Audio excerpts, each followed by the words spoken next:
जय सिया राम। लक्ष्मी नारायण भक्ति चैनल में आप सभी भक्तों का हार्दिक स्वागत है। आज से हम माघ मास महात्म्य का श्रवण करेंगे। माघ मास एक ऐसा माह है जो भारतीय संवत्सर का 11वां चंद्रमास व 10वां सौर मास कहलाता है। दरअसल माघ नक्षत्र युक्त पूर्णिमा होने के कारण यह महीना माघ का महीना कहलाता है। वैसे तो इस माह का हर दिन पर्व के समान ही जाता है, लेकिन कुछ खास दिनों का खास महत्व भी इस महीने में है। ब्रह्मा, विष्णु, महेश, आदित्य, मरुदगण तथा अन्य सभी देवी देवता माघ में संगम स्नान करते हैं। मान्यता है कि प्रयाग में माघ मास में 3 बार स्नान करने का फल 10,000 अश्वमेध यज्ञ से भी ज़्यादा होता है। पूरे महीने माघ स्नान करने वाले मनुष्यों पर भगवान विष्णु प्रसन्न रहते हैं तथा उन्हें सुख, सौभाग्य, धन, संतान और मोक्ष प्रदान करते हैं। यदि सकाम भाव से माघ स्नान किया जाए तो उससे मनवांछित फल की प्राप्ति होती है और निष्काम भाव से स्नान करने पर वह मोक्ष देने वाला होता है, ऐसा शास्त्रों में कहा गया है। मान्यता है कि कई दिनों में प्रयागराज में अनेक तीर्थों का समागम होता है। इसीलिए जो प्रयाग या अन्य पवित्र नदियों में भी भक्ति भाव से स्नान करते हैं वह अनेक पापों और कष्टों से मुक्त होकर स्वर्गलोक में स्थान पाते हैं। श्री रामचरितमानस के बालकांड में लिखा है, माघ मकर गति रवि जब होई तीर्थ पति ही आव सब कोई। धर्मराज युधिष्ठिर जी ने महाभारत युद्ध के दौरान मारे गए अपने रिश्तेदारों को सद्गति दिलाने हेतु मार्कंडेय ऋषि के सुझाव पर कल्पवास किया था। गौतम ऋषि द्वारा शापित इंद्रदेव को भी माघ स्नान के कारण शाप से मुक्ति मिली थी। माघ मास में जो पवित्र नदियों में स्नान करता है उसे एक विशेष ऊर्जा प्राप्त होती है, जिससे उसका शरीर निरोग और आध्यात्मिक शक्ति से संपन्न हो जाता है। महाभारत अनुशासन पर्व अध्याय 106 के अनुसार जो माघ मास में नियम पूर्वक एक समय भोजन करता है वह धनवान कुल में जन्म लेकर अपने कुटुंब जनों में महत्व को प्राप्त होता है।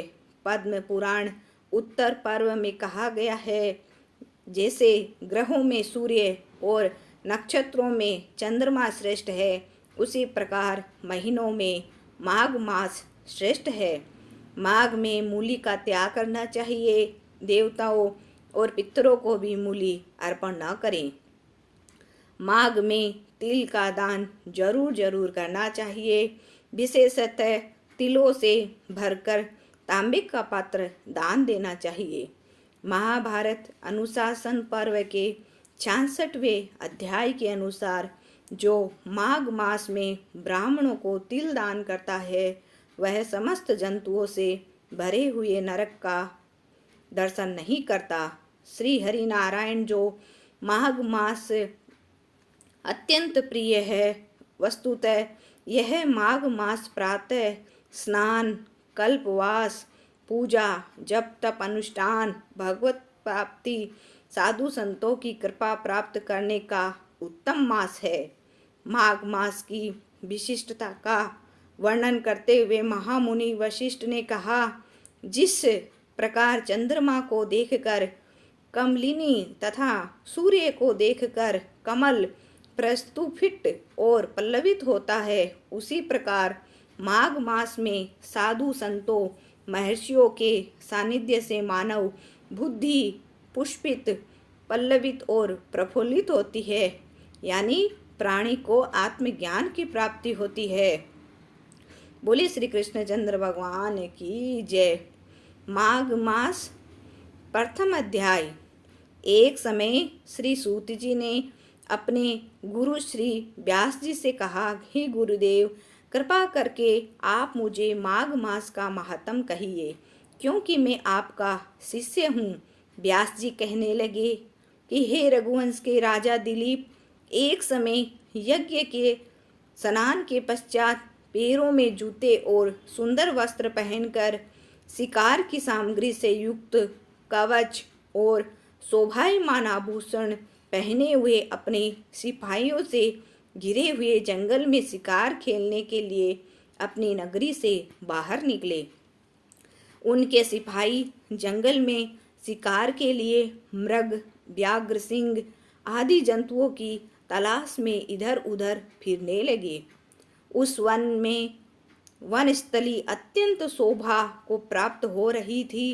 कहीं कहीं मृगों के झुंड फिरते थे, कहीं गीदड़ अपना भयंकर शब्द कर रहे थे, कहीं गेंडों का समूह हाथियों के समान फिर रहा था, कहीं वृक्षों के कोटरों में बैठे हुए उल्लू अपना भयानक शब्द कर रहे थे, कहीं सिंगों के पद चिन्हों के साथ घायल मृगों के रक्त से भूमि लाल हो रही थी, कहीं दूध से भरी थनों वाली सुंदर भैंसें फिर रही थी, कहीं पर सुगंधित पुष्प हरी भरी लताएं वन की शोभा को बढ़ा रही थी, कहीं बड़े बड़े पेड़ खड़े थे तो कहीं पर उन पेड़ों पर बड़े बड़े अजगर और उनकी केंचुलियां भी पड़ी हुई थी। उसी समय राजा के सिपाहियों के बाजों की आवाज़ सुनकर एक मृग वन में से निकलकर भागने लगा और बड़ी बड़ी चौकड़ियां भरता हुआ आगे बढ़ा। राजा ने उसका पीछा अपना घोड़ा दौड़ाया, परंतु मृग पूरी शक्ति से भागने लगा। मृग कांटेदार वृक्षों के एक जंगल में घुसा और राजा ने भी उसके पीछे वन में प्रवेश किया, परंतु दूर जाकर मृग राजा की दृष्टि से ओझल होकर निकल गया। राजा निर्जल वन में अपने सैनिकों सहित प्यास के मारे अति दुखी हो गया।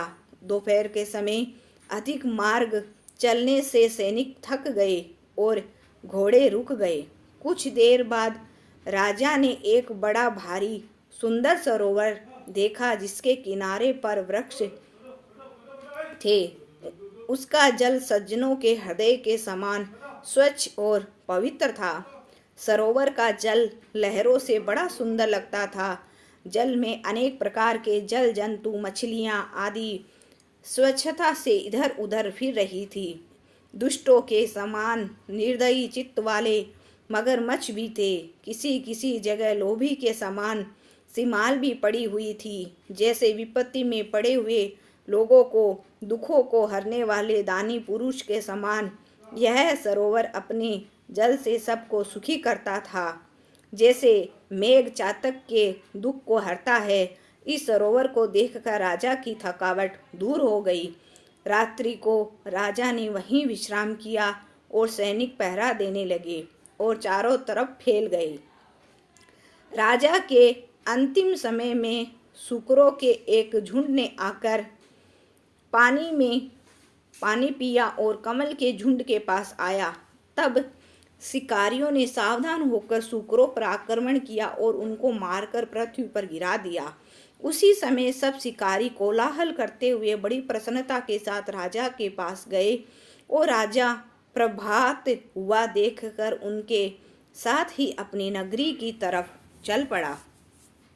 जिसका शरीर तपस्या और नियमों के कारण बिल्कुल सूख गया था, जो मृगछाला और वल्कल पहने हुए और नख रोम तथा केश धारण किए हुए था। राजा ने ऐसे घोर तपस्वी को देखकर बड़े आश्चर्य से उसको प्रणाम किया और हाथ जोड़कर खड़ा हो गया। तपस्वी ने राजा से कहा, हे राजन, इस पुण्य शुभ माघ मास में इस सरोवर को छोड़कर तुम यहाँ से क्यों जाने की इच्छा करते हो? तब राजा कहने लगा कि महात्मन, मैं तो माघ मास में स्नान के फल को कुछ भी नहीं जानता। कृपा करके आप विस्तार पूर्वक मुझे बताइए। बोलिए श्री कृष्णचंद्र भगवान की जय। माघ मास पहला अध्याय। माघ मास महात्म्य दूसरा अध्याय। राजा के ऐसे वचन सुनकर तपस्वी कहने लगा, हे राजन, भगवान सूर्य बहुत शीघ्र उदय होने वाले हैं, इसीलिए यह समय हमारे स्नान का है, कथा का नहीं। सो आप स्नान करके अपने घर को जाओ और अपने गुरु श्री वशिष्ठ जी से इस अध्याय को सुनो। इतना कहकर तपस्वी सरोवर में स्नान के लिए चले गए और राजा भी विधि पूर्वक सरोवर में स्नान करके अपने राज्य को लौटा और रनिवास में जाकर तपस्वी की सब कथा रानी को सुनाई।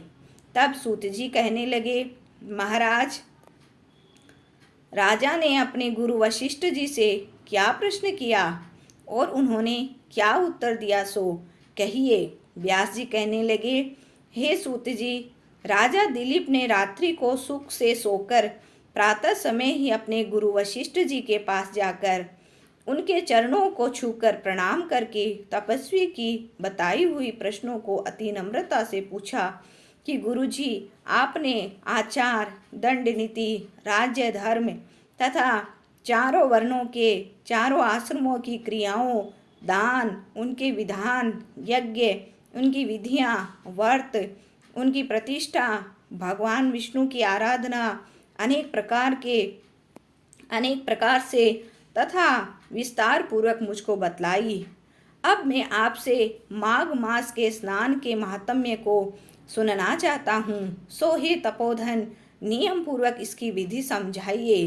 गुरु वशिष्ठ जी कहने लगे, हे राजन, तुमने दोनों लोकों के कल्याणकारी, वनवासी तथा गृहस्थियों के अंतःकरण को पवित्र करने वाले माघ मास के स्नान का बहुत सुंदर प्रश्न पूछा है। मकर राशि के सूर्य के आने पर माघ मास में स्नान का फल गो, भूमि, तिल, वस्त्र, स्वर्ण, अन्न, घोड़ा आदि दानों तथा चंद्रायण और ब्रह्म कुर्च व्रत आदि से भी अधिक होता है। बैसाख तथा कार्तिक में जप, दान, तप, यज्ञ बहुत फल देने वाले होते हैं, परंतु माघ मास में इसका फल बहुत ही अधिक होता है। माघ में स्नान करने वाला पुरुष राजा और मुक्ति के मार्ग को जानने वाला होता है। दिव्य दृष्टि वाले महात्माओं ने कहा कि जो मनुष्य माघ मास में सकाम या भगवान के निमित्त नियम पूर्वक माघ मास में स्नान करता है, वह अनंत फल वाला होता है। उसको शरीर की शुद्धि, प्रति, ऐश्वर्य तथा चारों प्रकार के फलों की प्राप्ति होती है। अदिति ने 12 वर्ष तक मकर संक्रांति में अन्न त्याग कर स्नान किया। इससे तीनों लोकों को उज्ज्वल करने वाले 12 पुत्र उत्पन्न हुए। माघ में स्नान करने से ही रोहिणी, सुभगा, अरुंधति दानशीला हुई और इंद्राणी के समान रूपवती होकर प्रसिद्धि हुई। जो माघ मास में स्नान करते हैं और देवताओं के पूजन में तत्पर रहते हैं, उनको सुंदर स्थान, हाथी और घोड़ों की सवारी तथा दान को द्रव्य प्राप्त होता है। अतिथियों से उनका घर भरा रहता है और उनके घर में सदा वेद ध्वनि होती रहती है। वह मनुष्य धन्य है जो माघ मास में स्नान करते हैं, दान देते हैं तथा व्रत और नियमों का पालन करते हैं। और दूसरों के पुण्यों के क्षीण होने से मनुष्य स्वर्ग से वापस आ जाता है, परंतु जो मनुष्य माघ मास में स्नान करता है वह कभी स्वर्ग से वापस नहीं आता। इससे बढ़कर कोई नियम, तप, दान पवित्र और पाप नाशक नहीं है। भृगु जी ने मणि पर्वत पर विद्याधरों को यह सुनाया था। तब राजा ने कहा, ब्राह्मण, भृगु ऋषि ने कब मणि पर्वत पर विद्याधरों को उपदेश दिया था, सो सब बताइए। तब ऋषि जी ने कहा, राजन, एक समय 12 वर्ष तक वर्षा न होने के कारण सब प्रजा क्षीण होने के कारण संसार में बड़ी उद्विग्नता फैल गई। हिमालय और विंध्याचल पर्वत के मध्य का देश निर्जल होने के कारण श्राद्ध, तप तथा स्वाध्याय सब कुछ छूट गए। सारा लोक विपत्तियों में फंसकर प्रजाहीन हो गया। सारा भूमंडल फल और अन्न से रहित हो गया। तब विंध्याचल से नीचे बहती हुई नदी के सुंदर वृक्षों से आच्छादित अपने आश्रम से निकलकर श्री भृगु ऋषि अपने शिष्यों के सहित हिमालय पर्वत पर गए। इस पर्वत की नीली चोटी नीचे का हिस्सा सुनहरी होने से सारा पर्वत पीतांबरधारी श्री भगवान के सदृश लगता था। पर्वत के बीच का भाग नीला और बीच बीच में कहीं कहीं सफ़ेद स्फटिक होने से तारों से युक्त आकाश जैसी शोभा को प्राप्त होता था।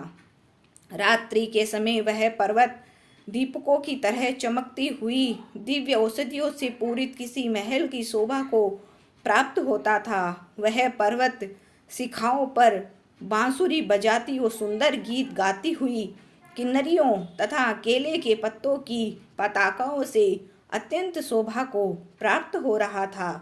यह पर्वत नीलम, पन्ना, पुखराज तथा इसकी चोटी से निकली हुई रंग बिरंगी किरणों से इंद्रधनुष के समान प्रतीत होता था। स्वर्ण आदि सब धातुओं से तथा चमकते हुए रत्नों से चारों ओर फैली हुई अग्नि ज्वाला के समान शोभायमान था। इसकी कंदराओं में काम पीड़ित विद्याधरी अपने पतियों के साथ आकर रमण करती है और गुफाओं में ऐसे ऋषि मुनि जिन्होंने संसार के सब क्लेशों को जीत लिया है, रात दिन ब्रह्म का ध्यान करते हैं और कई एक हाथ में रुद्राक्ष की माला लिए हुए शिव की आराधना में लगे हुए हैं। पर्वत के नीचे भागों में जंगली हाथी अपने बच्चों के साथ खेल रहे हैं और कस्तूरी वाले रंग बिरंगे मृगों के झुंड इधर उधर भाग रहे हैं। यह पर्वत सदा राजहंस तथा मोरों से भरा रहता है, इसी कारण इसको हेमकुंड कहते हैं। यहाँ पर सदैव ही देवता, गुहक और अप्सरा निवास करते हैं। बोले श्री कृष्णचंद्र भगवान की जय। माघ मास, तीसरा अध्याय। तब राजा दिलीप कहने लगे कि महाराज, यह पर्वत कितना ऊंचा और कितना लंबा चौड़ा है। तब वशिष्ठ जी कहने लगे, 36 योजन, 1 योजन 400 कोस का होता है। ऊंचा, ऊपर चोटी में 10 योजन चौड़ा और नीचे 16 योजन चौड़ा है, जो हरी चंदन, आम, मदार, देवदार और अर्जुन के वृक्षों से सुशोभित है। दुर्भिक्ष से दुखी होकर इस पर्वत को और फल फूलों से परिपूर्ण देखकर भृगु वहीं रहने लगे और यहाँ पर कंदराओं, वनों और उपवनों में बहुत दिनों तक तप करते रहे। इसी प्रकार जब भृगु ऋषि वहाँ पर अपने आश्रम पर रह रहे थे तो एक विद्याधर अपनी पत्नी सहित उतरा। वे अत्यंत दुखी थे। उन्होंने भृगु ऋषि को प्रणाम किया और ऋषि ने बड़े मीठे स्वर में उनसे कहा, हे विद्याधर, तुम्हें बड़े दुखी दिखाई देते हो, इसका क्या कारण है?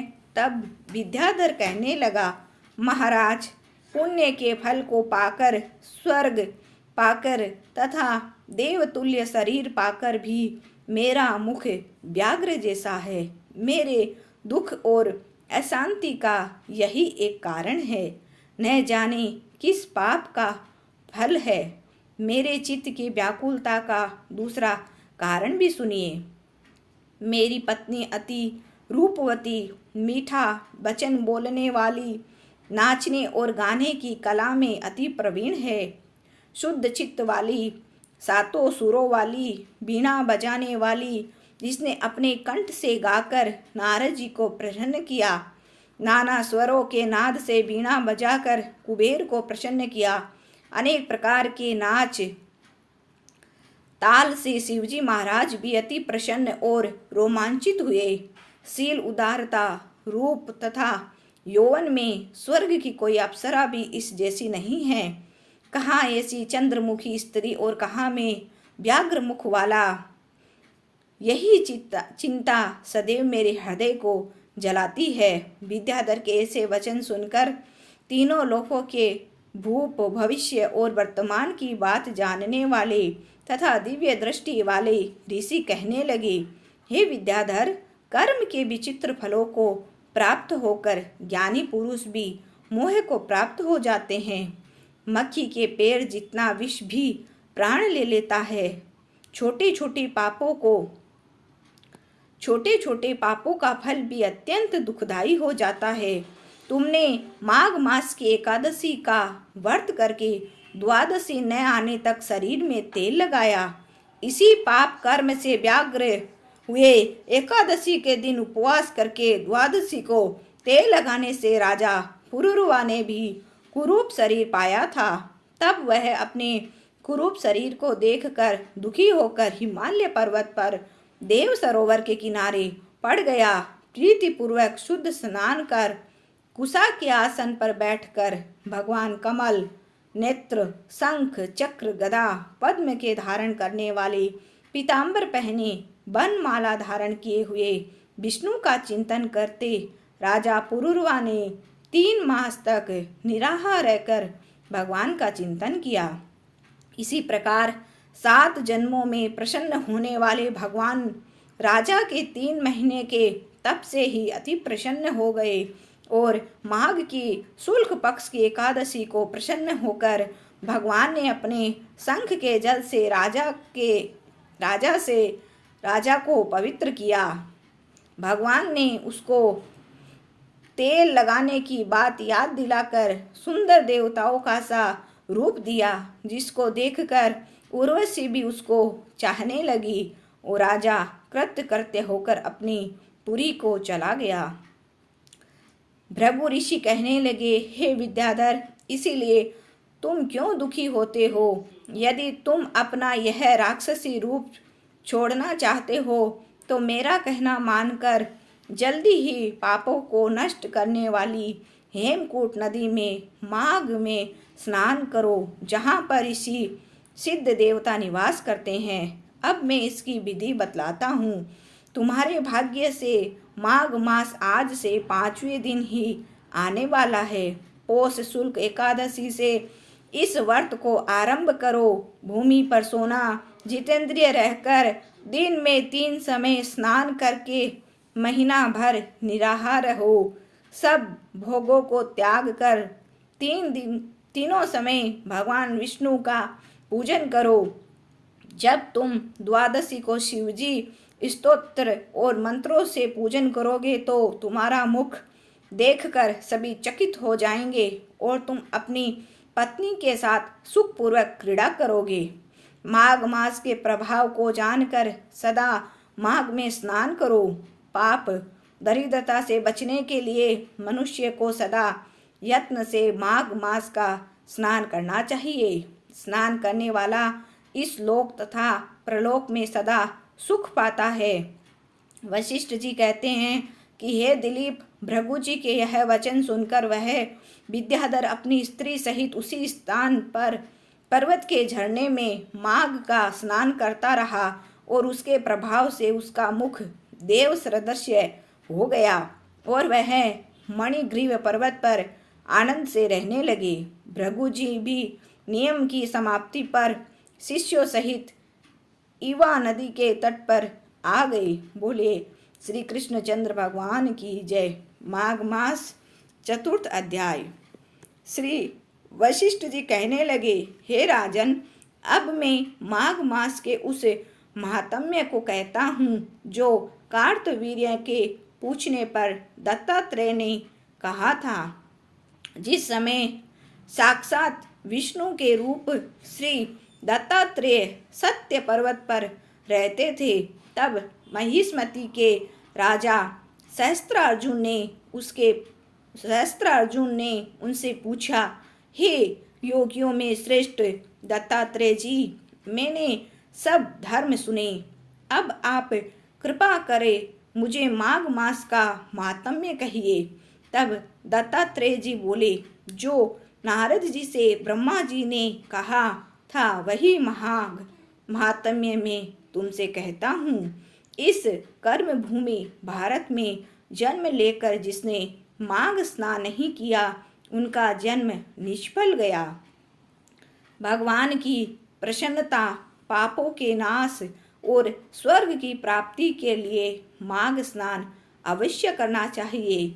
यदि यह पुष्ट व शुद्ध शरीर माघ स्नान के बिना ही रह जाए तो इनकी रक्षा करने से क्या लाभ।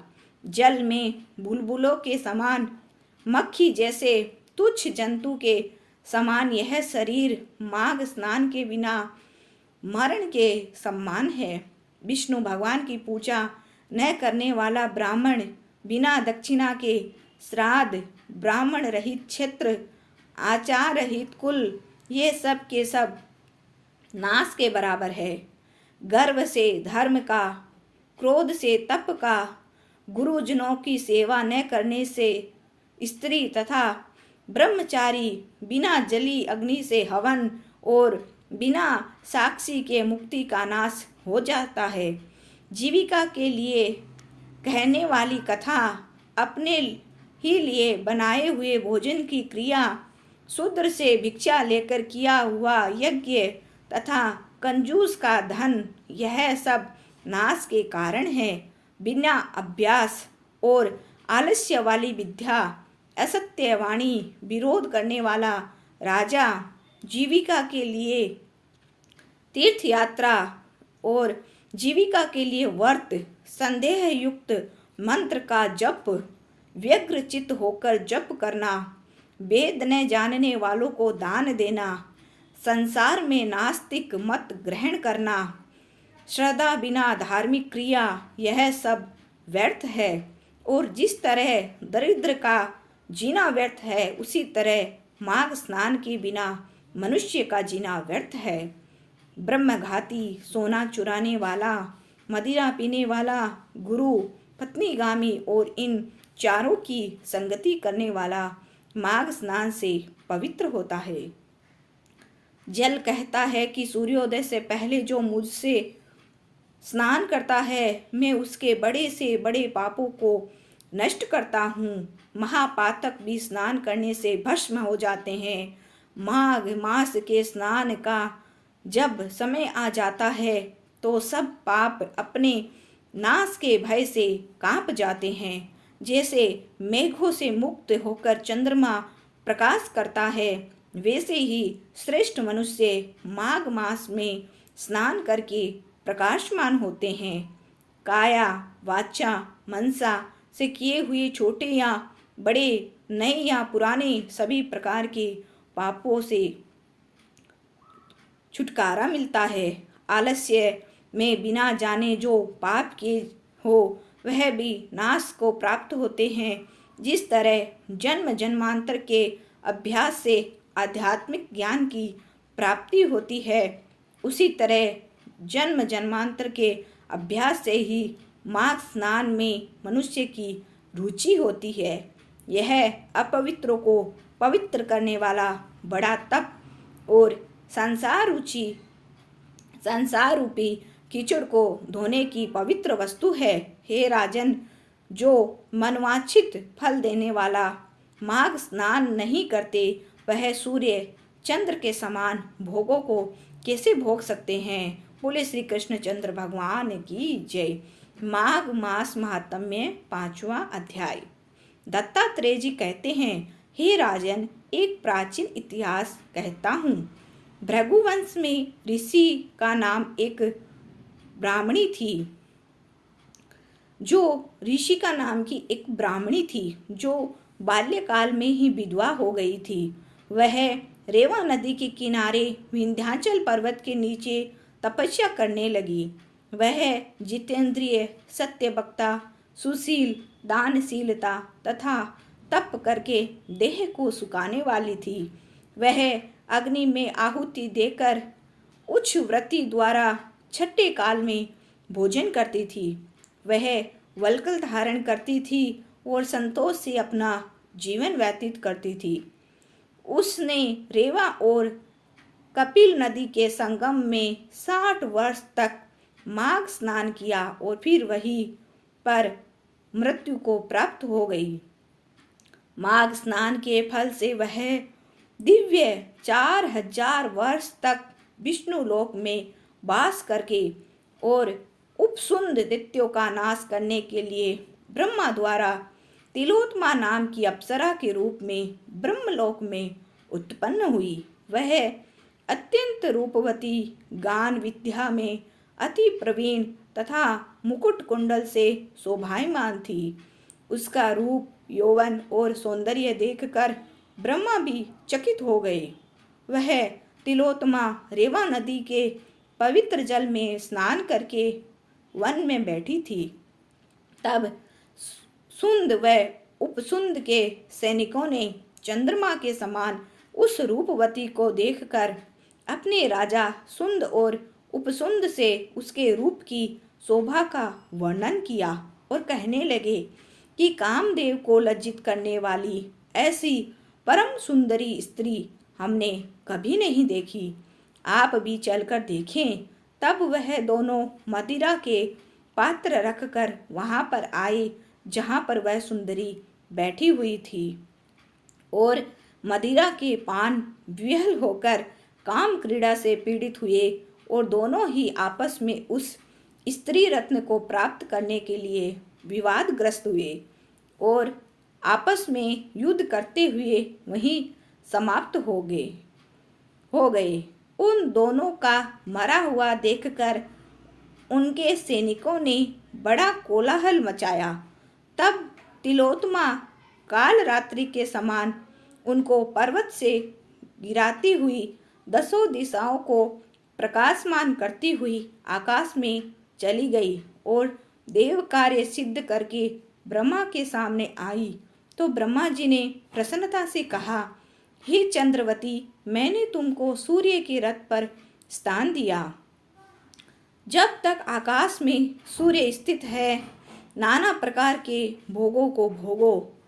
हे राजन, वह ब्राह्मणी अब भी सूर्य के रथ पर माघ मास स्नान के उत्तम भोगों को भोग रही है। इसीलिए श्रद्धावान पुरुषों को उत्तम गति पाने के लिए यत्न के साथ माघ मास में विधि पूर्वक स्नान करना चाहिए। बोलो श्री कृष्णचंद्र भगवान की जय। माघ मास महात्म्य, 6वां अध्याय। पूर्व समय में सतयुग के उत्तम निषेध नामक नगर में हेमकुंड नाम वाला कुबेर के सदस्य धनी वैश्य रहता था, जो कुलीन, अच्छे काम करने वाला, देवता, अग्नि और ब्राह्मण की पूजा करने वाला, खेती का काम करता था। वह गौ, घोड़े, भैंस आदि का पालन करता था। दूध, दही, छाछ, गोबर, घास, गुड़, चीनी आदि अनेक वस्तु बेचा करता था, जिससे उसने बहुत सा धन इकट्ठा कर लिया था। वह बूढ़ा हो गया तो मृत्यु को निकट समझकर उसने धर्म के कार्य करने आरंभ कर दिए। भगवान विष्णु का मंदिर बनवाया, कुआं, तालाब, बावड़ी, आम, पीपल आदि वृक्ष के तथा सुंदर बाग बगीचे लगाए। सूर्योदय से सूर्यास्त तक वह दान करता। गांव के चारों तरफ जल की प्याऊ लगवाई। उसने सारे जन्म भर जितने भी पाप किए थे उनका प्रायश्चित करता था। इसी प्रकार उसके 2 पुत्र उत्पन्न हुए, जिसका नाम उसने कुंडल और विकुंडल रखा। जब दोनों लड़के युवावस्था को प्राप्त हुए तो हेमकुंडल वैश्य गृहस्थी का सब कार्य सौंपकर तपस्या के निमित्त वन में चला गया और वहाँ विष्णु की आराधना में शरीर को सुखाकर अंत में विष्णु लोक को प्राप्त हुआ। उसके दोनों पुत्र लक्ष्मी के मद को प्राप्त होकर बुरे कर्मों में लग गए। वेश्यगामी वीणा और बाजे लेकर वेश्याओं के साथ गाते फिरते थे। अच्छे सुंदर वस्त्र पहनकर, सुगंधित तेल आदि लगाकर, भांड और खुशामादियों से घिरे हुए हाथी की सवारी और सुंदर घरों में रहते थे।